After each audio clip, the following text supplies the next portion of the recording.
Okay, so many photographers dismiss or even despise the idea of creating for an audience, and it is true that first and foremost we should create for ourselves. Otherwise, if we follow trends, if we just create for recognition and for likes, that will probably lead to frustration and burnout. But like it or not, we all have an audience, even those photographers who have no desire whatsoever to share their work with the world. And that audience is our future selves. Just think about it. See, art is a reflection of the artist at the moment of creation, when we click the shutter, in the case of photographers. Our newest photographs will always resonate more with us because they are closer in time to that moment of creation. This is a problem because time has the tendency of creating emotional distance between then and now. If the images that we create fail to resonate with others today, they might fail to resonate with us in the future, and that would be a pity. I'm sure you've experienced something like this before.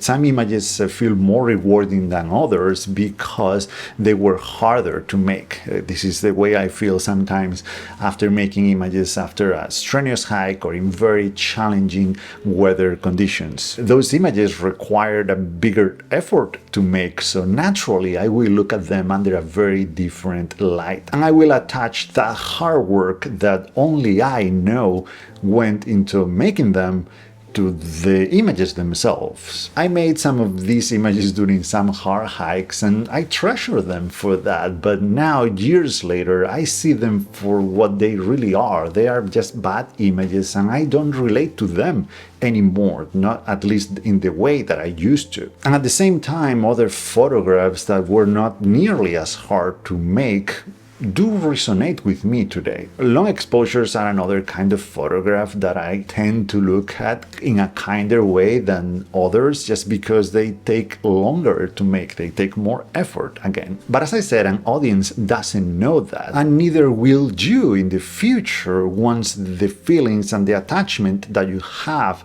towards those very recent images starts to fade away with time, and believe me, it will, because that's just the way we work. Once that happens, the meaning that those images used to have for us changes, and we see them for what they really are. But at the same time, as we saw, other photographs might go through the opposite process. They get better as time passes by. We appreciate them more, and that's likely because they were always better images, more powerful than those that were emotionally charged but lacked the ingredients that made them good images that stand the test of time. And this is the main point that I was trying to make in this video. This is the danger of not having an audience, any audience in mind when we create. When we judge an image on the feelings that we have at the moment of creation, we might be failing to communicate those feelings